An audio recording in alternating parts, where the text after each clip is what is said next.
गरेवाल आई institute जो कि sector 9C Chandigarh विखे स्थित है ਅਤੇ ਆਪਣੇ ਇਲਾਕੇ ਵਿੱਚ ਅੱਖਾਂ ਦੇ ਮਰੀਜ਼ਾਂ ਲਈ ਇੱਕ ਵਰਦਾਨ ਸਾਬਿਤ ਹੋ ਰਿਹਾ ਹੈ। ਜ਼ਿਕਰਯੋਗ ਹੈ ਕਿ ਫਾਊਂਡਰ ਤੇ MD SPS गरेवाल जी ਦੀ ਯੋਗ ਅਗਵਾਈ ਹੇਠ गरेवाल आई इंस्टीट्यूट ਵਿੱਚ ਅੱਖਾਂ ਦੇ ਮਰੀਜ਼ਾਂ ਲਈ ਹਰ ਤਰ੍ਹਾਂ ਦੀ ਮਾਡਰਨ ਸਹੂਲਤ ਉਪਲਬਧ ਹੈ। ਸਾਡੀ ਟੀਮ ਵੱਲੋਂ गरेवाल आई इंस्टीट्यूट ਚੰਡੀਗੜ੍ਹ ਦਾ ਦੌਰਾ ਕੀਤਾ ਗਿਆ। ਪੇਸ਼ ਹੈ ਸੰਬੰਧੀ ਇੱਕ ਰਿਪੋर्ट जो कि पिछले लंबे समय से सेवाएं दे रहे हैं अपने चंडीगढ़ के इस एरिया में। हम लोग देख सकते हैं कि कोरोना के एपिडेमिक में भी इन्होंने बहुत बड़ी सेवाएं जो है यहाँ पर दी हैं। सोशल डिस्टेंस मेंटेन किया है और सैनिटाइज किया है। चाहे हॉस्पिटल की बात कर लें हम, चाहे अपनी मशीनरी की बात कर लें, तो पूरी तरह से सैनिटाइज कर रहे हैं।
दर्शकों हेल्थ प्लस प्रोग्राम में ਤੁਹਾਡਾ ਸਵਾਗਤ ਹੈ। ਅੱਜ ਅਸੀਂ ਤੁਹਾਨੂੰ ਮਿਲਾਉਣ ਜਾ ਰਹੇ ਹਾਂ ਡਾਕਟਰ SPS गरेवाल ਸਾਹਿਬ ਨਾਲ, ਜਿਹੜੇ ਪਿਛਲੇ ਲੰਬੇ ਸਮੇਂ ਤੋਂ ਸੇਵਾਵਾਂ ਦੇ ਰਹੇ ਨੇ गरेवाल आई ਇੰਸਟੀਚਿਊਟ ਦੇ ਵਿੱਚ ਚੰਡੀਗੜ੍ਹ ਵਿਖੇ। ਡਾਕਟਰ ਸਾਹਿਬ ਤੁਹਾਡਾ ਸਵਾਗਤ ਹੈ ਸਾਡੇ ਸਪੈਸ਼ਲ ਸ਼ੋਅ 'ਚ।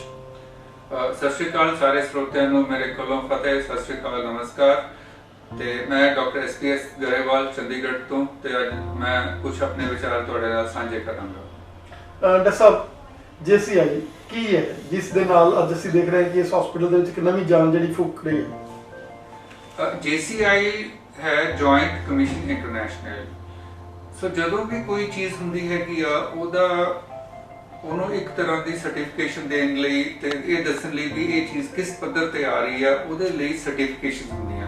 ਜਿਵੇਂ NABH ਹੈਗੀ ਆ, ਉਹ ਅੱਜਕੱਲ ਨੈਸ਼ਨਲ ਸਰਟੀਫਿਕੇਸ਼ਨ ਹੈਗੀ ਆ, ਪਰ ਅਸੀਂ ਉਸ ਵੇਲੇ ਦੇ ਕੁਆਲਿਟੀ ਦੇ ਪਿੱਛੇ ਪਏ ਹੋਏ ਆ ਜਦੋਂ NABH ਹਜੇ ਸ਼ੁਰੂ ਨਹੀਂ ਸੀ ਹੋਇਆ। JCI ਜਿਹੜਾ ਹੈਗਾ ਇਹ ਸੰਸਥਾਨ ਅਮਰੀਕਾ ਦੀ ਹੈਗੀ ਆ ਤੇ ਅਮਰੀਕਾ ਦੇ ਜਿਹੜੇ ਹਸਪਤਾਲ ਆ ਉਹਨਾਂ ਦਾ ਕੰਮ ਕਰਨ ਦਾ ਤਰੀਕਾ ਕੀ ਆ, ਉਹ ਕਿਸ ਪੱਧਰ ਤੇ ਕੰਮ ਕਰਦੇ ਆ, ਉਹਨਾਂ ਦਾ ਸਾਰਾ ਰਿਕਾਰਡ ਕੀਪਿੰਗ ਦਾ ਜਿਹੜਾ ਹੈਗਾ ਸਾਰਾ ਕਿਸ ਤਰ੍ਹਾਂ ਹੈਗਾ, ਉਹ JCI ਦੇਖਦੀ ਆ। ਤੇ ਅਸੀਂ ਅੱਜ ਤੋਂ 18 ਸਾਲ ਪਹਿਲਾਂ JCI ਨੂੰ ਕੰਟੈਕਟ ਕੀਤਾ। ਅਸੀਂ JCI ਤੋਂ ਪੁੱਛਿਆ ਵੀ ਉਹ ਕੀ ਚਾਹੁੰਦੇ ਹੈਗੇ ਨੇ ਹਸਪੀਟਲ ਤੋਂ। ਉਹਨਾਂ ਨੇ ਸਾਨੂੰ ਸਾਰਾ ਆਪਣੇ ਕਾਗਜ਼ ਦਿੱਤੇ ਕਿ ਵੀ ਇਹ ਜੇ ਹਸਪਤਾਲ ਹੈਗਾ ਤਾਂ ਅਸੀਂ ਸੋਚਦੇ ਹਾਂ ਕਿ ਹਸਪਤਾਲ ਅਮਰੀਕਾ ਦੇ ਸਟੈਂਡਰਡ ਦਾ ਹੈਗਾ। ਫਿਰ ਸਾਨੂੰ 1 ਸਾਲ ਲੱਗਿਆ ਉਹ ਸਾਰਾ ਕੁਝ ਸੈਟਅਪ ਕਰਨ ਲਈ। ਉਹ ਬਹੁਤ ਕੁਝ ਹੁੰਦਾ ਹੈਗਾ ਇਹਦੇ 'ਚ। ਤੁਸੀਂ EMPLOYEES ਨੂੰ ਕਿਵੇਂ ਦੇਖਦੇ ਹੋ, ਤੁਸੀਂ ਪੇਸ਼ੈਂਟ ਦੀ ਹੈਂਡਲਿੰਗ ਕਿਵੇਂ ਕਰਦੇ ਹੋ, ਸੇਫਟੀ ਤੇ ਬਹੁਤ ਜ਼ੋਰ ਹੁੰਦਾ। ਜੋ ਵੀ ਕੰਮ ਸਾਡੀ ਆਰਗੇਨਾਈਜੇਸ਼ਨ 'ਚ ਹੁੰਦਾ ਹੈਗਾ ਉਹ ਲਿਖਿਆ ਹੋਇਆ ਹੈਗਾ। ਉਹਦੇ ਨਾਲ ਕੀ ਹੈਗਾ ਕਿ ਕੋਈ ਵੀ ਬੰਦਾ ਹੈਗਾ ਉਹਨੂੰ ਪੜ੍ਹ ਕੇ ਸਾਰੇ ਸਾਡੇ ਸਟਾਫ ਦੇ ਬੰਦੇ ਉਹੀ ਕੰਮ ਉਸੇ ਤਰੀਕੇ ਨਾਲ ਕਰਨਗੇ। ਉਹਦੇ 'ਚ ਇਹ ਨਹੀਂ ਫਰਕ ਪੈਂਦਾ ਕਿ ਅਜੇ ਬੰਦਾ ਇੱਥੇ ਆ, ਦੂਜਾ ਚਲਾ ਗਿਆ, ਇੱਕ ਚਲਾ ਗਿਆ, ਇੱਕ ਆ ਗਿਆ। ਪਰ ਜੋ ਸਾਡਾ ਸਿਸਟਮ ਹੈਗਾ ਉਹ ਉਸੇ ਤਰ੍ਹਾਂ ਚੱਲਦਾ, ਉਸੇ ਪੱਧਰ ਤੇ ਚੱਲਦਾ ਹੈਗਾ ਜਿਸ ਪੱਧਰ ਤੇ ਅਮਰੀਕਾ ਦੇ ਸਾਰੇ ਹਸਪਤਾਲ ਚੱਲਦੇ ਨੇ। ਤੇ ਹਿੰਦੁਸਤਾਨ ਦੇ ਵਿੱਚ ਸਾਡਾ ਹਸਪੀਟਲ ਸਭ ਤੋਂ ਪਹਿਲਾ ਆਈ ਹਸਪੀਟਲ ਸੀਗਾ ਜਿਹਨੂੰ JCI ਤੋਂ ਮਾਨਤਾ ਪ੍ਰਾਪਤ ਹੋਈ ਸੀਗੀ। ਜਦੋਂ ਉਹਨਾਂ ਦੀ ਟੀਮ 3 ਸਾਲ ਬਾਅਦ ਆਉਂਦੀ ਆ, ਅਮਰੀਕਾ ਤੋਂ ਆਉਂਦੇ ਨੇ, 2 ਜਾਂ 3 ਉਹਨਾਂ ਦੇ ਸਰਵੇਅਰ ਹੁੰਦੇ ਨੇ, ਉਹ ਸਾਡੇ ਕੋਲ 2 ਜਾਂ 3 ਦਿਨ ਲਾ ਕੇ ਜਾਂਦੇ ਨੇ। ਪਿਛਲੀ ਵਾਰ ਜਿਹੜੇ ਆਏ ਸੀਗੇ ਉਹ ਬਹੁਤ ਸੀਨੀਅਰ ਬੰਦੇ ਸੀਗੇ, ਉਹ ਮਿਲਟਰੀ ਦੇ ਬੜੇ ਹਸਪਤਾਲਾਂ 'ਚ ਕੰਮ ਕਰਦੇ ਰਹੇ ਸੀਗੇ। ਤੇ ਉਹਨਾਂ ਨੇ ਆ ਕੇ ਫਿਰ ਉਹ ਸਟਾਫ ਨਾਲ ਇੰਟਰਵਿਊ ਲੈਂਦੇ ਆ, ਸਾਡੇ ਤੁਹਾਡਾ ਰਿਕਾਰਡ ਦੇਖਦੇ ਆ, ਇੱਕ ਇੱਕ ਚੀਜ਼ ਦੇਖਦੇ ਆ। ਤੇ ਉਹਨਾਂ ਨੇ ਸਾਡਾ ਸਾਰਾ ਹਸਪਤਾਲ ਦੇਖ ਕੇ ਜਾਣ ਲੱਗੇ। ਉਹਨਾਂ ਨੇ ਕੁਝ ਕਿਹਾ ਜਿਹੜਾ ਮੈਨੂੰ ਬੜਾ ਚੰਗਾ ਲੱਗਿਆ। ਕਹਿੰਦੇ ਡਾਕਟਰ गरेवाल ਤੁਸੀਂ ਅਮਰੀਕਾ 'ਚ ਆਪਦੀ ਬ੍ਰਾਂਚ ਕਿਉਂ ਨਹੀਂ ਖੋਲ੍ਹਦੇ? ਡਾਕਟਰ ਸਾਹਿਬ ਇਹ ਹਸਪੀਟਲ ਜਿਹੜਾ ਕਿ ਹਰ ਸਮੇਂ ਖੜਾ ਰਹਿੰਦਾ ਲੋਕਾਂ ਦੇ ਨਾਲ ਔਰ ਕਰੋਨਾ ਦੇ ਐਪੀਡੈਮਿਕ ਦੇ ਵਿੱਚ ਬਹੁਤ ਹੀ ਵੱਡੀ ਸੇਵਾ ਔਰ ਪੇਸ਼ੈਂਟਸ ਨੂੰ ਸੇਫਟੀ ਦੇ ਉੱਤੇ ਬੜਾ ਧਿਆਨ ਰੱਖ ਕੇ ਇਸ ਹਸਪੀਟਲ ਨੇ ਕੰਮ ਕੀਤਾ, ਉਹਦੇ ਬਾਰੇ ਕੀ ਕਹਿਣਾ ਚਾਹੋ? ਅਸ ਪਹਿਲੇ ਦਿਨ ਤੋਂ ਹੀ ਡਾਕਟਰ ਹੋਣ ਕਰਕੇ ਸਾਡਾ ਜਿਹੜਾ ਸੀਗਾ ਸੇਫਟੀ ਕਰਨੀ ਹਮੇਸ਼ਾ ਪੂਰਾ ਧਿਆਨ ਰਿਹਾ ਹੈਗਾ। ਕੋਵਿਡ ਟਾਈਮ ਦੇ ਵਿੱਚ ਜ਼ਿਆਦਾ ਜ਼ਰੂਰੀ ਹੈਗਾ ਕਿ ਇਹਦੀਆਂ ਪ੍ਰੀਕਾਸ਼ਨ ਪੂਰੀਆਂ ਲਈਆਂ ਜਾਣ। ਸੋ ਜੋ ਵੀ ਮਿਨਿਸਟਰੀ ਆਫ ਹੈਲਥ ਦੀਆਂ ਗਾਈਡਲਾਈਨ ਸੀਗੀਆਂ ਅਸੀਂ ਸਾਰੀਆਂ ਕੰਪਲੀਟਲੀ ਉਸੇ ਤਰ੍ਹਾਂ ਨਾਲ ਕੀਤੀਆਂ ਹੋਈਆਂ ਨੇ। ਅਪਾਇੰਟਮੈਂਟ ਅੱਧੀਆਂ ਕਰਤੀਆਂ ਸੀਗੀਆਂ, ਸੀਟਾਂ ਅੱਧੀਆਂ ਬਲੌਕ ਕੀਤੀਆਂ ਨੇ।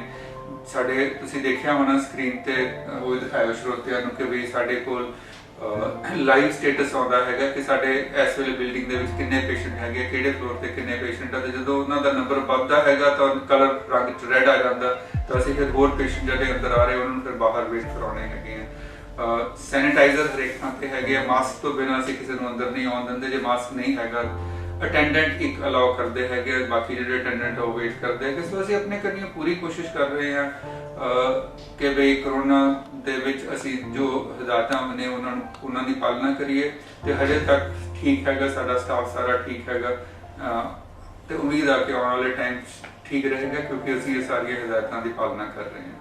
ਤਾਂ ਸਰ ਜਿਸ ਤਰ੍ਹਾਂ ਹਮੇਸ਼ਾ ਤੁਸੀਂ ਕ੍ਰੀਏਟਿਵ ਸੋਚਾਂ ਲੈ ਕੇ ਹਮੇਸ਼ਾ ਕੋਈ ਨਾ ਕੋਈ ਨਵੀਂ ਚੀਜ਼ ਸੋਚਦੇ ਰਹਿੰਦੇ ਹੋ, ਇਸ ਸਾਲ ਦੇ ਵਿੱਚ ਇਸ ਈਅਰ ਦੇ ਵਿੱਚ ਜਿਹੜਾ ਕਿ ਕਰੋਨਾ ਦਾ ਐਪੀਡੈਮਿਕ ਸੀਗਾ ਫਿਰ ਵੀ ਤੁਸੀਂ ਆਪਣੇ ਆਪ ਨੂੰ ਬੜਾ ਪੋਜ਼ਿਟਿਵਲੀ ਰੱਖਿਆ ਹੈਗਾ। ਇਸ ਸਾਲ ਦੇ ਵਿੱਚ ਕੀ ਨया ਜਿਹੜਾ ਹੈਗਾ ਇਸ ਹਸਪੀਟਲ ਦੇ ਵਿੱਚ ਆਪਾਂ ਲੋਕਾਂ ਦੇ ਲਈ ਸਮਰਪਿਤ ਕੀਤਾ? ਜਦੋਂ ਅਸੀਂ ਆਪਰੇਸ਼ਨ ਕਰਦੇ ਹਾਂ ਤਾਂ ਮਾਈਕਰੋਸਕੋਪ ਤੇ ਆਪਰੇਸ਼ਨ ਕਰਦੇ ਹਾਂ। ਤੁਸੀਂ ਸਰੋਤਿਆਂ ਨੂੰ ਦਿਖਾਇਓ ਫੋਟੋ ਕਿ ਤੁਸੀਂ ਮਾਈਕਰੋਸਕੋਪ ਤੇ ਆਏ ਅੱਖਾਂ ਲਗਾ ਕੇ ਤੇ ਆਪਰੇਸ਼ਨ ਕਰਦੇ ਹੋ ਦੇਖ ਕੇ। ਉਹਦੇ ਨਾਲ ਇੱਕ ਤਾਂ ਵਿਊ ਬੜਾ ਛੋਟਾ ਆਉਂਦਾ ਹੈਗਾ। ਇੱਕ ਵਾਰ ਸਰਜਰੀ ਤੁਸੀਂ ਝੁੱਕ ਕੇ ਕਰਦੇ ਹੋ ਬੜੀ ਮੁਸ਼ਕਿਲ ਹੋ ਜਾਂਦੀ ਹੈ। ਤੇ ਉਹਦੇ ਲਈ ਇੱਕ ਨਵੀਂ ਚੀਜ਼ ਆਈ ਹੈ ਜਿਹੜੀ ਕਿ ਮੁਲਕ ਦੇ ਵਿੱਚ ਸਭ ਤੋਂ ਪਹਿਲਾਂ ਸਾਡੇ ਕੋਲ ਆਈ ਹੈਗੀ ਆ। ਉਹਨੂੰ ਕਹਿੰਦੇ ਆ 3D ਹੈਡਸ ਅਪ ਡਿਸਪਲੇ। ਉਹਦਾ ਮਤਲਬ ਇਹ ਹੈਗਾ ਕਿ ਅਸੀਂ ਮਾਈਕਰੋਸਕੋਪ ਨਹੀਂ ਵਰਤਦੇ ਇਸ ਵੇਲੇ। ਸਾਡੇ ਕੋਲ ਬਹੁਤ ਵੱਡਾ 60 ਇੰਚ ਦਾ ਟੈਲੀਵਿਜ਼ਨ ਹੈਗਾ ਜਿਹੜਾ 3D ਟੈਲੀਵਿਜ਼ਨ ਹੈਗਾ, ਉਹ ਤੇ ਲੱਗਿਆ ਹੁੰਦਾ ਹੈਗਾ, ਆਪਰੇਸ਼ਨ ਥੀਏਟਰ ਦੇ ਵਿੱਚ ਲੱਗਿਆ ਹੈਗਾ। ਇੱਕ ਛੋਟੀ ਜਿਹੀ ਮਸ਼ੀਨ ਹੈਗੀ ਜਿਹੜੀ ਆਈ ਦੇ ਉੱਤੇ ਆ ਜਾਂਦੀ ਆ, ਉਹ ਸਾਨੂੰ ਅੱਖ ਦੀ ਫੋਟੋ 3 ਡਾਇਮੈਂਸ਼ਨਲ ਸਾਹਮਣੇ ਦਿਖਾਉਂਦੀ ਆ ਤੇ ਅਸੀਂ ਮੋਨੀਟਰ ਤੇ ਦੇਖ ਕੇ ਆਪਰੇਟ ਕਰਦੇ ਹੈਗੇ ਆ ਸਰਜਰੀ। ਉਹਦੇ ਨਾਲ ਇੱਕ ਤਾਂ ਜਿਹੜੀ ਅੱਖ ਇੰਨੀ ਦਿਖਦੀ ਸੀ ਪਹਿਲਾਂ, ਹੁਣ ਇੰਨੀ ਦਿਖਦੀ ਹੈਗੀ ਆ। ਮੈਗਨੀਫਿਕੇਸ਼ਨ ਬਹੁਤ ਜ਼ਿਆਦਾ ਹੋ ਜਾਂਦੀ ਆ। ਲਾਈਟਿੰਗ ਉਹਦੀ ਬਹੁਤ ਵਧੀਆ, ਜਿਵੇਂ ਜਿੰਨੀ ਲਾਈਟ ਅਸੀਂ ਮਾਈਕਰੋਸਕੋਪ 'ਚ ਵਰਤਦੇ ਸੀ ਉਦੋਂ 20% ਲਾਈਟ ਦੇ ਨਾਲ ਅਸੀਂ ਹੁਣ ਆਪਰੇਸ਼ਨ ਕਰ ਸਕਦੇ, ਜਿਹੜੀ ਕਿ ਪੇਸ਼ੈਂਟ ਲਈ ਬਹੁਤ ਸੌਖੀ ਹੈਗੀ। ਅੱਗੇ ਮਾਈਕਰੋਸਕੋਪ ਦੀ ਲਾਈਟ ਬਹੁਤ ਤੇਜ਼ ਹੁੰਦੀ ਸੀ ਤੇ ਅੱਖਾਂ 'ਚ ਬਹੁਤ ਪੈਂਦੀ ਸੀ ਆਪਰੇਸ਼ਨ ਵੇਲੇ। ਪਲੱਸ ਆਪਰੇਸ਼ਨ ਥੀਏਟਰ ਦੇ ਵਿੱਚ ਜਿੰਨੇ ਵੀ ਬੰਦੇ ਮੇਰੇ ਨਾਲ ਮਦਦ ਕਰਾ ਰਹੇ ਨੇ ਸਾਰਿਆਂ ਨੂੰ ਉਹੀ ਕੁਝ ਦਿਖ ਰਿਹਾ ਹੈਗਾ ਆਪਰੇਸ਼ਨ ਬਾਰੇ ਜੋ ਮੈਨੂੰ ਦਿਖ ਰਿਹਾ ਹੈਗਾ। ਹੁਣ ਸਾਡੇ ਕੋਲ ਅਮਰੀਕਾ ਤੋਂ ਡਾਕਟਰ ਆਉਂਦੇ ਨੇ ਟ੍ਰੇਨਿੰਗ ਲਈ। ਸਾਡਾ ਬਹੁਤ ਮਤਲਬ ਇੱਕ ਸਪੈਸ਼ਲ ਹਿੰਦੁਸਤਾਨ 'ਚ ਮੈਂ ਕਹਿ ਸਕਦਾ ਹੈਗਾ ਕਿ ਸਾਡੀ ਅਮਰੀਕਾ ਦੀ ਯੂਨੀਵਰਸਿਟੀ ਦੇ ਨਾਲ ਐਫੀਲੀਏਸ਼ਨ ਹੈਗੀ ਆ, ਨਾਰਥ ਵੈਸਟਰਨ ਯੂਨੀਵਰਸਿਟੀ ਸ਼ਿਕਾਗੋ, ਤੇ ਮੈਂ ਉੱਥੋਂ ਦਾ ਪ੍ਰੋਫੈਸਰ ਵੀ ਹੈਗਾ। ਤੇ ਉੱਥੋਂ ਦੇ ਡਾਕਟਰ ਸਾਡੇ ਕੋਲ ਟ੍ਰੇਨਿੰਗ ਲਈ ਆਉਂਦੇ ਹੈਗੇ ਨੇ ਤੇ ਉਹ ਜਦੋਂ ਟ੍ਰੇਨਿੰਗ ਲਈ ਆਉਂਦੇ ਆ, ਜੋ ਇਸ ਮਸ਼ੀਨ ਤੇ ਟ੍ਰੇਨਿੰਗ ਮਿਲਦੀ ਹੈ ਉਹਦਾ ਮੁਕਾਬਲਾ ਹੀ ਕੁਝ ਨਹੀਂ ਹੈ। ਕਿ ਜੋ ਕੁਝ ਉਹ ਸਿੱਖ ਰਹੇ ਨੇ ਬੱਚੇ ਉਹੀ ਨਾਲ ਟ੍ਰੇਨਰ ਦੇਖ ਰਿਹਾ ਹੈਗਾ, ਉਹੀ ਸਾਰਾ ਸਟਾਫ ਦੇਖ ਰਿਹਾ ਹੈਗਾ। ਬਹੁਤ ਵਧੀਆ ਚੀਜ਼ ਹੈਗੀ ਆ ਇਹ। ਤੇ ਅਸੀਂ ਇਹਦੇ ਨਾਲ ਜਿਹੜਾ ਸਰਜਰੀ ਦਾ ਜਿਹੜਾ ਹੈਗਾ ਸਾਡੇ ਰਿਜ਼ਲਟ ਉਹ ਬਹੁਤ ਵਧੀਆ ਹੋ ਗਏ। ਜੇ ਆਪਾਂ ਗੱਲ ਕਰੀਏ ਇਸ ਹਸਪੀਟਲ ਦੀ ਮਾਡਰਨਾਈਜੇਸ਼ਨ ਦੀ, ਔਰ ਜਿੱਦਾਂ ਤੁਸੀਂ ਨਹੀਂ ਤੋਂ ਨਹੀਂ ਜਿਸ ਤਰੀਕੇ ਦੇ ਨਾਲ ਇਹ 3 ਡਾਇਮੈਂਸ਼ਨਲ ਜਿਹੜਾ ਹੈਗਾ ਸੇਵਾ ਦੇ ਵਿੱਚ ਲੋਕਾਂ ਦੇ ਲੈ ਕੇ ਆਏ ਹੋ ਆਪਰੇਸ਼ਨ ਦੇ ਲਈ, ਦੱਸੋ ਉਹਦੇ ਬਾਵਜੂਦ ਵੀ ਜਿਹੜਾ ਪੌਪ ਫਰੈਂਡਲੀ ਦੀ ਅਗਰ ਆਪਾਂ ਗੱਲ ਕਰੀਏ ਤਾਂ ਇਹ ਹਸਪੀਟਲ ਹਮੇਸ਼ਾ ਲੋਕਾਂ ਦੇ ਹਿੱਤਾਂ ਨੂੰ ਧਿਆਨ 'ਚ ਰੱਖ ਕੇ ਜਿਹੜੇ ਰੇਟਸ ਹੈਗੇ ਆ ਉਹਨਾਂ ਨੂੰ ਬਹੁਤ ਵਧੀਆ ਤਰੀਕੇ ਦੇ ਨਾਲ ਮੇਨਟੇਨ ਕਰਕੇ ਰੱਖਦਾ। ਉਹਦੇ ਬਾਰੇ ਕੀ ਕਹਿਣਾ ਚਾਹੋਗੇ? ਹਾਲਾਂਕਿ ਮਸ਼ੀਨਰੀ ਜਿਹੜੀ ਵਰਲਡ ਕਲਾਸ, ਲੇਕਿਨ ਰੇਟਸ ਜਿਹੜੇ ਹੈਗੇ ਆ ਉਹ ਮਤਲਬ ਬਿਲਕੁਲ ਹੀ ਮਤਲਬ ਨਾਰਮਲ ਬੰਦਾ ਵੀ ਜਿਹੜਾ ਹੈਗਾ ਉਹਨਾਂ ਨੂੰ ਛੂ ਸਕਦਾ। ਦੇਖੋ ਤੁਸੀਂ ਜੇ ਕੋਈ ਚੀਜ਼ ਚੰਗੀ ਬਣਾਉਣੀ ਹੋ ਉਹ ਹਰੇਕ ਦੀ ਪਹੁੰਚ 'ਚ ਵੀ ਹੋਣੀ ਚਾਹੀਦੀ ਹੈ। ਜੇ ਤੁਸੀਂ ਬਹੁਤ ਵਧੀਆ ਚੀਜ਼ ਬਣਾਤੀ ਤਾਂ ਕਿਸੇ ਦੀ ਪਹੁੰਚ ਨਹੀਂ ਤਾਂ ਕੀ ਫਾਇਦਾ? ਸੋ ਇਹ ਤਾਂ ਬਹੁਤ ਜ਼ਰੂਰੀ ਹੈਗਾ ਕਿ ਤੁਸੀਂ ਆਪਣੀ ਜਨਤਾ ਦੀ ਪਹੁੰਚ ਦੇ ਵਿੱਚ ਰੱਖੋ। ਦੱਸੋ ਅੱਜ ਕੱਲ੍ਹ ਅੱਖਾਂ ਦੇ ਕਿਹੜੇ ਪੇਸ਼ੈਂਟ ਜਿਹੜੇ ਹੈਗੇ ਇੱਥੇ ਹੋ ਰਹੇ ਨੇ? ਸਾਡਾ ਜਿਹੜਾ ਹੈਗਾ ਕੰਪਲੀਟ ਕੰਪਰੀਹੈਂਸਿਵ ਹੈਗਾ। ਅਸੀਂ ਅੱਖਾਂ ਦੀ ਹਰ ਬਿਮਾਰੀ ਦਾ ਇਲਾਜ ਕਰਦੇ ਹਾਂ। ਸਾਡਾ 10 ਡਾਕਟਰਾਂ ਦਾ ਗਰੁੱਪ ਹੈਗਾ। ਜਿਵੇਂ ਮੈਂ ਚਿੱਟੇ ਮੋਤੀ ਦੇ ਆਪਰੇਸ਼ਨ ਕਰਦਾ, ਐਨਕ ਉਤਾਰਨ ਦੇ ਆਪਰੇਸ਼ਨ ਕਰਦਾ ਹੈਗਾ। ਡਾਕਟਰ ਸਰਤਾਜ ਹੈਗੇ ਨੇ ਉਹ ਚਿੱਟੇ ਮੋਤੀ ਦੇ ਤੇ ਐਨਕ ਉਤਾਰਨ ਦੇ ਕਰ ਰਹੇ ਆ। ਡਾਕਟਰ ਸੋਨਮ ਨੇ ਉਹ ਆਈ ਟ੍ਰਾਂਸਪਲਾਂਟ, ਕੋਰਨੀਆ ਟ੍ਰਾਂਸਪਲਾਂਟ, ਕੋਰਨੀਆ ਦਾ ਕੰਮ, ਕੈਟਰੈਕਟ ਦਾ ਕੰਮ ਕਰਦੇ ਨੇ। ਸਾਡੀ ਰੈਟਨਾ ਕਲੀਨਿਕ ਦੇ ਵਿੱਚ ਡਾਕਟਰ ਮੰਗਤ ਡੋਗਰਾ ਨੇ ਜਿਹੜੇ ਕਿ ਪੀਜੀਆਈ ਆਈ ਡਿਪਾਰਟਮੈਂਟ ਦੇ ਹੈਡ ਆਫ ਦ ਡਿਪਾਰਟਮੈਂਟ ਰਹੇ ਨੇ, ਉਹ ਰੈਟਨਾ ਦਾ ਕੰਮ ਕਰਦੇ ਆ ਤੇ ਉਹਨਾਂ ਦੇ ਨਾਲ ਮਦਦ ਕਰਦੇ ਨੇ ਡਾਕਟਰ ਮਨਪ੍ਰੀਤ ਕੌਰ ਤੇ ਡਾਕਟਰ ਮਾਨਸੀ। ਤੇ ਸਾਡੇ ਗਲਾਕੋਮਾ ਦੇ ਵਿੱਚ ਡਾਕਟਰ ਮੋਨਿਕਾ ਹੈਗੇ ਨੇ, ਉਹ ਕਾਲੇ ਮੋਤੀਆਂ ਦੇ ਸਾਰੇ ਕੇਸ ਦੇਖਦੇ ਨੇ। ਉਹਨਾਂ ਦੀ ਮਦਦ ਦੇ ਨਾਲ ਡਾਕਟਰ ਨੇਹਾ ਹੈਗੇ ਨੇ। ਡਾਕਟਰ ਨੇਹਾ ਜਿਹੜੇ ਹੈਗੇ ਨੇ ਉਹ ਸਕੁਇੰਟ ਦੇ, ਭੈਂਗੇਪਨ ਦੇ ਤੇ ਅੱਖ ਦੀ ਜਿਹੜੀ ਨਾੜੀ ਦਿਮਾਗ ਤੱਕ ਜਾਂਦੀ ਆਪਟਿਕ ਨਰਵ, ਉਹਦੇ ਐਕਸਪਰਟ ਹੈਗੇ ਆ। ਪਲੱਸ ਬੱਚਿਆਂ ਦਾ ਜਿਹੜਾ ਹੈਗਾ ਉਹ ਦੇਖਦੇ ਹੈਗੇ ਨੇ। ਸੋ ਇਸ ਤਰ੍ਹਾਂ ਨਾਲ ਸਾਡੇ ਸਾਰਿਆਂ ਦੇ ਡਾਕਟਰ ਅਭਿਲਾਸ਼ਾ ਹੈਗੇ ਨੇ, ਉਹ ਆਕਲੋਪਲਾਸਟੀ ਦਾ ਦੇਖਦੇ। ਸੋ ਇਸ ਤਰ੍ਹਾਂ ਨਾਲ ਸਾਡੀ ਟੀਮ ਹੈਗੀ ਆ। ਤੇ ਜਿਵੇਂ ਮੇਰੇ ਕੋਲ ਪੇਸ਼ੈਂਟ ਕੋਈ ਆਇਆ ਕਿ ਡਾਕਟਰ ਗਰੇਵਾਲ ਨੂੰ ਦਿਖਾਣਾ, ਮੈਂ ਦੇਖਿਆ ਉਹਨੂੰ ਅੱਖ ਪੜਦੇ ਤੇ ਸ਼ੂਗਰ ਦਾ ਅਸਰ ਹੈਗਾ, ਤਾਂ ਮੈਂ ਉਹਨੂੰ ਦੇਖ ਕੇ ਰੈਟਨਾ ਕਲੀਨਿਕ ਦੀ ਨਾਲ ਮਦਦ ਲਵਾਂਗਾ। ਤੇ ਜਿਹੜਾ ਇੱਕ ਮਰੀਜ਼ ਆਉਂਦਾ ਹੈਗਾ ਉਹਨੂੰ ਆਪਣੇ ਜਿਹੜੀ ਵੀ ਕਿਸਮ ਦੀ ਬਿਮਾਰੀ ਹੈਗੀ ਉਹਦੇ ਐਕਸਪਰਟ ਬੰਦੇ ਦਾ ਓਪੀਨੀਅਨ ਮਿਲ ਜਾਂਦਾ, ਪਲੱਸ ਉਸ ਤਰ੍ਹਾਂ ਦੇ ਸਾਰੇ ਟੈਸਟ ਹੋ ਜਾਂਦੇ ਨੇ। ਡਾਕਟਰ ਸਾਹਿਬ ਤੁਹਾਡਾ ਬਹੁਤ ਬਹੁਤ ਧੰਨਵਾਦ। ਜਾਂਦੇ ਕੀ ਮੈਸੇਜ ਰਹੂਗਾ ਸਾਡੇ ਦਰਸ਼ਕਾਂ ਨੂੰ ਤੁਹਾਡਾ ਕਿ ਅੱਜ ਦੇ ਜਦੋਂ ਕਿ ਹਰ ਬੰਦਾ ਜਿਹੜਾ ਹੈਗਾ ਉਹ ਆਨਲਾਈਨ ਹੈਗਾ, ਹਰ ਇੱਕ ਬੰਦੇ ਦੇ ਕੋਲੇ ਮੋਬਾਈਲ, ਹਰ ਇੱਕ ਬੰਦੇ ਦੇ ਕੋਲੇ ਟੀਵੀ, ਟੈਬਸ ਦੇ ਉੱਤੇ ਕੰਮ ਕਰ ਰਹੇ ਹੈਗੇ ਆ, ਜਿਹੜੇ ਸਕੂਲਸ ਹੈਗੇ ਆ ਉਹ ਵੀ ਅੱਜ ਕੱਲ੍ਹ ਆਨਲਾਈਨ ਹੋ ਚੁੱਕੇ ਹੈਗੇ ਆ, ਤੇ ਇਹੋ ਜਿਹੇ ਸਮੇਂ ਦੇ ਵਿੱਚ ਤੁਸੀਂ ਅੱਜ ਆਈ ਕੀ ਕਹਿਣਾ ਚਾਹੋਗੇ? ਅੱਜ ਦੀ ਘੜੀ ਮੈਂ ਦੋ ਚੀਜ਼ਾਂ ਕਹਿਣੀਆਂ ਚਾਹਾਂਗਾ। ਇੱਕ ਤਾਂ ਦੀਵਾਲੀ ਨੇੜੇ ਹੈਗੀ ਆ, ਸੋ ਸਾਰਿਆਂ ਲਈ ਗੁਜ਼ਾਰਿਸ਼ ਹੈ ਕਿ ਪਟਾਕੇ ਨਾ ਵਜਾਓ, ਕਿਉਂਕਿ ਕਰੋਨਾ ਕਰਕੇ ਬਹੁਤ ਲੋਕਾਂ ਨੂੰ ਕਰੋਨਾ ਹੋਇਆ ਤੇ ਤਕਰੀਬਨ ਹਰੇਕ ਦੇ ਲੰਗਸ ਦੇ ਉੱਤੇ, ਫੇਫੜਿਆਂ ਦੇ ਉੱਤੇ ਕੁਝ ਨਾ ਕੁਝ ਅਸਰ ਹੈਗਾ। ਤੇ ਅਸੀਂ ਜੇ ਹੋਰ ਪਟਾਕੇ ਚਲਾ ਕੇ ਹੋਰ ਧੂੰਆਂ ਕਰਾਂਗੇ ਤਾਂ ਉਹਨਾਂ ਸਾਰਿਆਂ ਲਈ ਬਹੁਤ ਔਖਾ ਹੋਏਗਾ। ਸੋ ਪਟਾਕੇ ਘੱਟ ਤੋਂ ਘੱਟ ਵਜਾਣੇ ਆ। ਪਲੱਸ ਮੈਂ ਆਪਣੇ ਪਿਛਲੇ 40 ਸਾਲ ਦੇ ਕੈਰੀਅਰ 'ਚ ਹਰ ਦੀਵਾਲੀ ਤੇ ਦੇਖਦਾ ਹੈਗਾ ਕਿ 25, 30, 40 ਲੋਕੀ ਆਉਂਦੇ ਆ ਕਿ ਪਟਾਕੇ ਵੱਜੇ, ਅੱਖ ਤੇ ਨਿਗਾਹ ਚਲੀ ਗਈ। ਬੜੀ ਤਕਲੀਫ ਹੁੰਦੀ ਹੈ ਕਿ ਬੜਾ ਦਰਦ ਮਹਿਸੂਸ ਹੁੰਦਾ ਹੈਗਾ ਕਿ ਜਿਹੜੀ ਚੀਜ਼ ਅਵੋਇਡ ਹੋ ਸਕਦੀ ਸੀਗੀ ਉਹ ਅਵੋਇਡ ਕੀਤੀ ਜਾਣੀ ਚਾਹੀਦੀ ਹੈਗੀ ਆ। ਸੋ ਕੋਸ਼ਿਸ਼ ਰੱਖੋ ਕਿ ਪਟਾਕੇ ਨਾ ਚਲਾਓ, ਫੁੱਲਝੜੀਆਂ ਵਗੈਰਾ ਨਾ ਚਲਾਓ। ਆਰਾਮ ਦੀ ਦੀਵਾਲੀ ਜਿਹੜੀ ਹੈਗੀ ਆ ਪ੍ਰੇਅਰਸ ਕਰਕੇ ਪੂਰੀ ਕਰੋ। ਦੂਜੀ ਚੀਜ਼ ਜਿਹੜੀ ਹੈਗੀ ਆ ਕਿ ਅੱਜ ਕੱਲ੍ਹ ਕਿਉਂਕਿ ਆਨਲਾਈਨ ਹੋ ਗਿਆ ਕੰਮ ਸਾਰਾ, ਬੱਚੇ ਉਹਦੇ ਤੇ ਹੈਗੇ ਨੇ, ਟੀਚਰ ਉਹਦੇ ਤੇ ਹੈਗੇ ਨੇ। ਮੇਰੇ ਹਿਸਾਬ ਨਾਲ ਇਹ ਬੜਾ ਵਧੀਆ ਸਿਸਟਮ ਹੈਗਾ, ਕੋਈ ਇਹਦੇ 'ਚ ਕੋਈ ਨੁਕਸਾਨ ਵਾਲੀ ਗੱਲ ਨਹੀਂ। ਪਰ ਪ੍ਰੋਬਲਮ ਉਦੋਂ ਆਉਂਦੀ ਹੈ ਕਿ ਜਦੋਂ ਬੱਚਾ 4 ਘੰਟੇ ਪੜ੍ਹਾਈ ਕਰਦਾ ਹੈਗਾ ਤੇ ਫਿਰ 6 ਘੰਟੇ ਬੈਠ ਕੇ ਵੀਡੀਓ ਗੇਮ ਖੇਲਦਾ ਹੈਗਾ, ਉਹ ਨਹੀਂ ਹੋਣਾ ਚਾਹੀਦਾ ਹੈਗਾ। ਜਿਹੜਾ ਬੱਚੇ ਦਾ ਸਕੂਲ ਦਾ ਕੰਮ ਹੈਗਾ, ਜਿਹੜਾ ਬੱਚੇ ਦਾ ਪੜ੍ਹਾਈ ਦਾ ਕੰਮ ਹੈਗਾ, ਉਹ ਸਕਰੀਨ ਤੇ ਕਰ ਰਿਹਾ ਹੈਗਾ, ਉਹਦਾ ਡਿਸਟੈਂਸ ਠੀਕ ਰੱਖਿਆ ਹੋਇਆ ਹੈਗਾ, ਉਹਦੀ ਲਾਈਟ ਠੀਕ ਹੈਗੀ ਆ, ਕਮਰੇ ਦੀ ਲਾਈਟਿੰਗ ਠੀਕ ਹੈਗੀ ਆ, ਉਹਦੇ ਤੇ ਤੁਹਾਨੂੰ ਬਾਹਲਾ ਰਿਸਟ੍ਰਿਕਸ਼ਨ ਦੀ ਜਾਂ ਸੋਚਣ ਦੀ ਜ਼ਰੂਰਤ ਨਹੀਂ ਹੈਗੀ।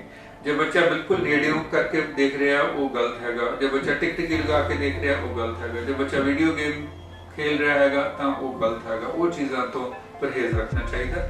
ਪਰ ਜੋ ਆਪਣਾ ਪੜ੍ਹਾਈ ਦਾ ਕੰਮ ਕਰ ਰਹੇ ਹੈਗੇ ਨੇ ਬੱਚੇ, ਉਹਦੇ ਤੇ ਇਹ ਨਹੀਂ ਹੋਣਾ ਚਾਹੀਦਾ ਕਿ ਜੇ ਅੱਖਾਂ ਖਰਾਬ ਹੋ ਜਾਣਗੀਆਂ ਇਹਨੂੰ ਸਕੂਲ ਦਾ ਕੰਮ ਨਾ ਕਰੋ, ਉਸ ਤਰ੍ਹਾਂ ਦਾ ਨਹੀਂ ਸੋਚਣਾ ਆਪਾਂ ਨੂੰ। ਡਾਕਟਰ ਸਾਹਿਬ ਤੁਸੀਂ ਸਾਨੂੰ ਅੱਜ ਆਪਣਾ ਕੀਮਤੀ ਸਮਾਂ ਦਿੱਤਾ, ਤੁਹਾਡਾ ਬਹੁਤ ਬਹੁਤ ਧੰਨਵਾਦ। ਔਰ ਅਸੀਂ ਚਾਹਾਂਗੇ ਇਸ ਚੈਨਲ ਦੇ ਮਾਧਿਅਮ ਤੇ ਤੁਹਾਡੇ ਸਵਾਲਾਂ ਅਸੀਂ ਲੋਕਾਂ ਨਾਲ ਹਮੇਸ਼ਾ ਸ਼ੇਅਰ ਕਰਦੇ ਰਹੀਏ। ਧੰਨਵਾਦ। थैंक यू सो मच, सारे का बहुत बहुत शुक्रिया। आपका नाम? स्वाति। तो आपको इस हॉस्पिटल में आके कैसा लगा? It's really very good. Actually, this is my first visit and everything is like very systematic. कभी भी कहीं भी कुछ पूछना नहीं है, वेट नहीं करनी पड़ी। जैसे हमें आगे प्रोसीडिंग्स करते गए बताया, वेरी नाइस। जैसे बताया बहुत अच्छा एक्सपीरियंस था। Thank you. जी आपको इस हॉस्पिटल में आके कैसा लगा? मुझे बहुत अच्छा है। मैडम व्हाट्सएप करें, मैडम को अच्छे हैं, प्यार से बात करते हैं, प्यार से नहीं, ये व्हाट्सएप पे पड़ी है। हाँ पर वैसे ठीक ठीक है। गैलरी में जाके। सत श्री अकाल। सत श्री अकाल। आप कब से आईज हॉस्पिटल चला रहे हैं? सिंस 1993। 1993 से आप आईज हॉस्पिटल चला रहे हैं? 10 मिनट। हाँ जी। तो आपको कैसा लगता है, आपका स्टाफ आपके हिसाब से कैसे है सब? Very good, excellent.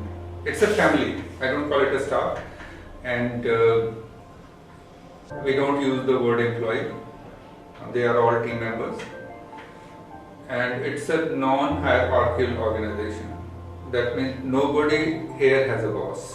हर ਜਿਹੜਾ ਟੀਮ ਮੈਂਬਰ ਹੈਗਾ ਉਹ ਆਪਦਾ ਕੰਮ ਕਰਦਾ ਹੈਗਾ ਤੇ ਆਪਣੇ ਆਪ ਕਰਦਾ ਹੈਗਾ ਤੇ ਬਗੈਰ ਕਿਸੇ ਦੇ ਕਹੇ ਤੇ ਸੁਪਰਵਾਈਜ਼ਰ ਕਰਦਾ ਹੈ। इतना बड़ा हॉस्पिटल है ये, आइज क्लिनिक एक हॉस्पिटल बहुत बड़ा है।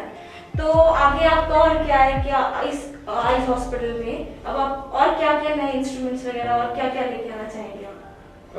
जब से प्रैक्टिस शुरू की है मैंने तब से अब तक we have been better equipped than any other private or government hospital or institution in the region. Even today we are better equipped than PGI. So, and this is a continuous process. As and when something new come, जब भी कोई नया instrument आता है तो उसको हमें 1-2 महीने लगते हैं उसको समझने में कैसे है।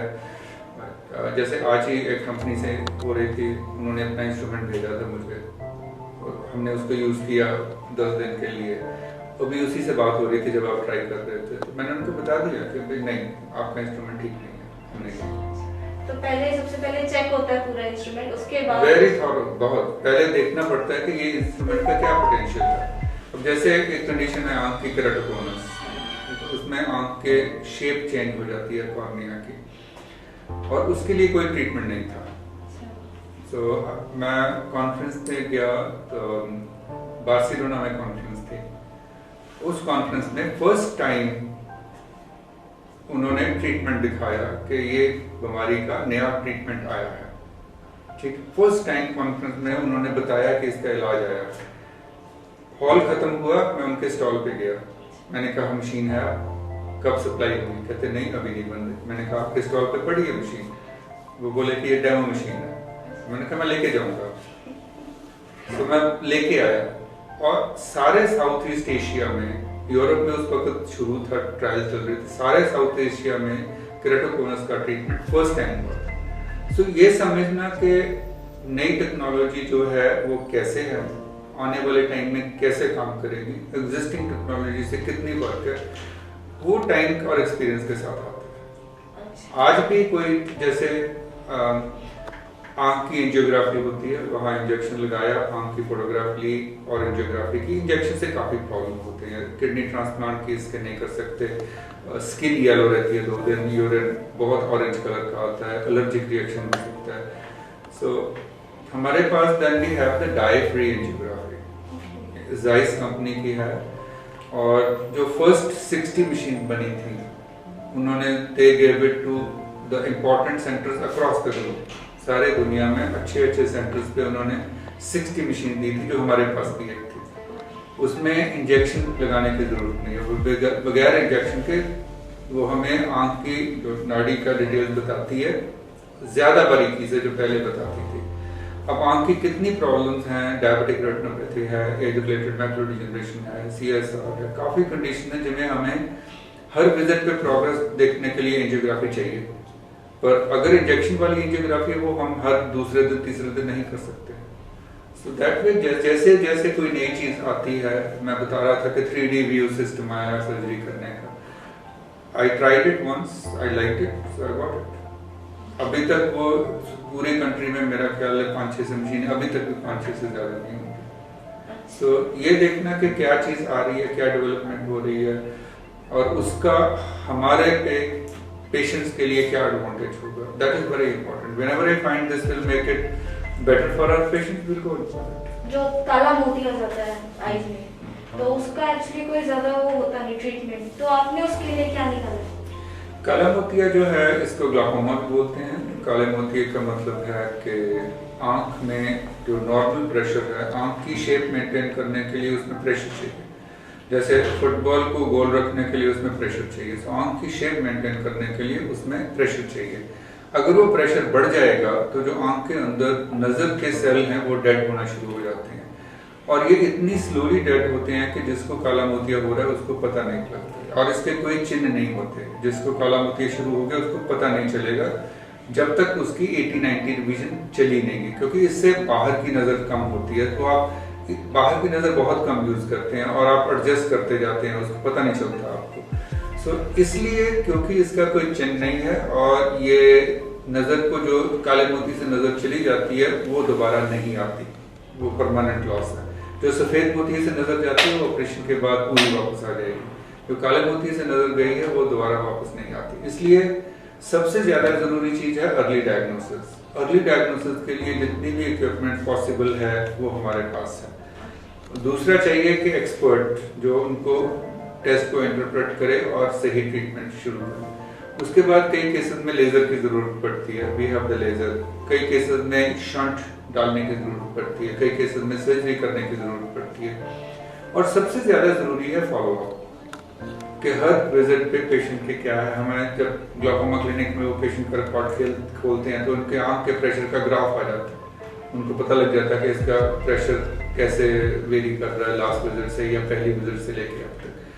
So the combination of talent and technology both is giving patients a great advantage of preserving their vision even if they have developed glaucoma. Sir आपका बहुत बहुत thank you. Thank you so much. आपका भी बहुत बहुत शुक्रिया programme देखने के लिए. हमारा सेंटर यहाँ पर डे केयरिंग पेशेंट्स के लिए हम देख सकते हैं कि कैंटीन का प्रबंध है, रेडीमेड कॉफ़ी टी स्नैक्स आप लोग खा सकते हैं.